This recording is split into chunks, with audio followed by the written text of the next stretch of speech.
Hi kids! Once again, it's Josh here with the Bible, and of course this is an atheist point of view, where I, the atheist, yes, will be reading from the Bible. That is the New International Version, I might add.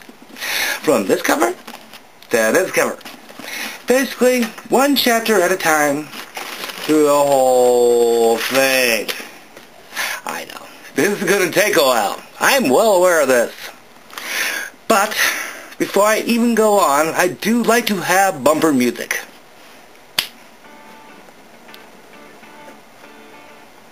It's kind of funky, don't you think? Alright. Now, where I left off is in Exodus chapter 33. There's no paraphrase, and so I will just read verse 1. Then the Lord said to Moses, "Leave this place, you and the people you brought up out of Egypt, and go up to the land I promised on oath to Abraham, Isaac, and Jacob, saying, I will give it to your descendants." On an oath. One of you held his hand and shit. And even swore on the Bible. He took an oath. Verse 2, I will send an angel before you and drive out the Canaanites, Amorites, Hittites, Perizzites, Hivites, none of these fuckers again, and Jebusites. Go up to the land flowing with milk and honey. Yummy. But I will not go with you, because you are a stiff-necked people, and I might destroy you on the way. Oh yes, the stiff-necked people. Verse 4. When the people heard these distressing words, they began to mourn, and no one put on any ornaments. What ornaments? Ornaments? What?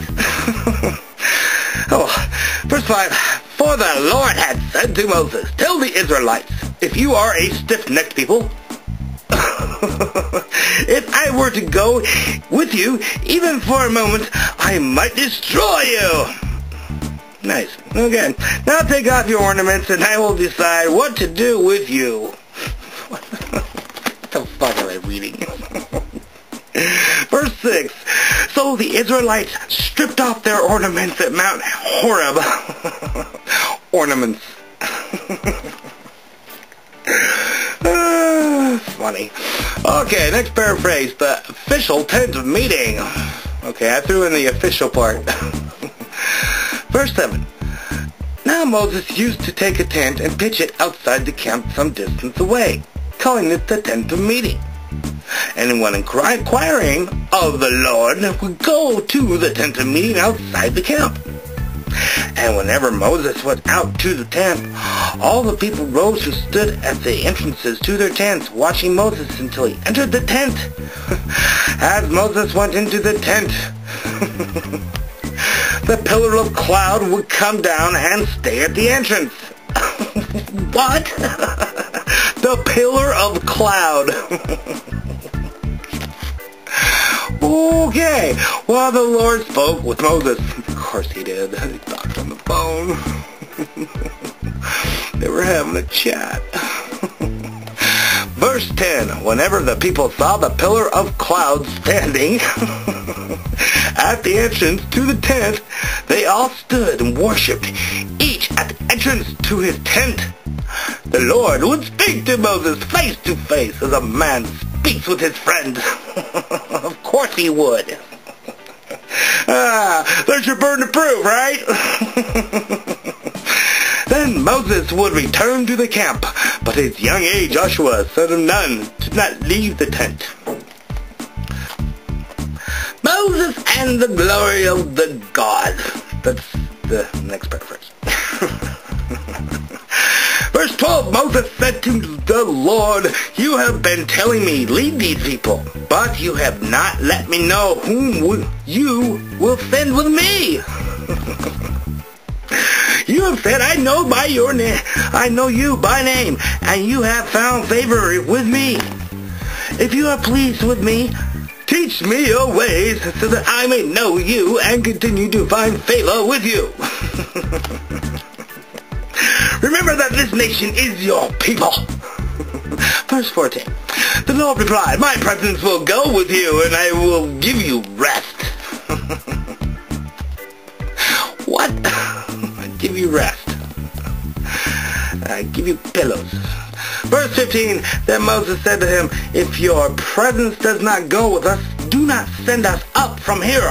Verse 16, how will anyone know that you are pleased with me and with your people unless you go with us? What else will distinguish me and your people from all the other people on the face of the earth? Wow. Get ID tags. Verse 17, and the Lord said to Moses, I will do the very thing you have asked because I am pleased with you and I know you by name. Because he had ID. Verse 18, then Moses said, now show me your glory. What? That sounded kind of perverted. Show me your glory. Yeah.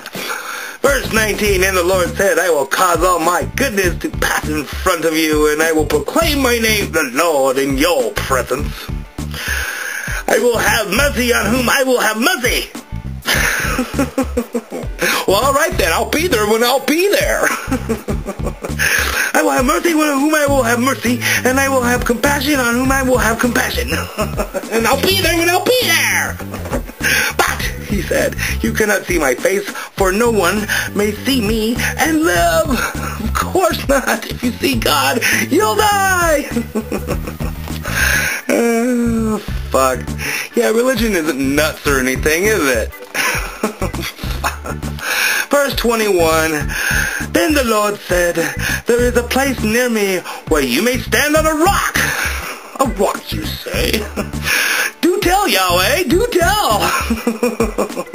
Verse 22, when my glory passes by, I will put you in the cleft in the rock and cover you with my hand until I have passed by.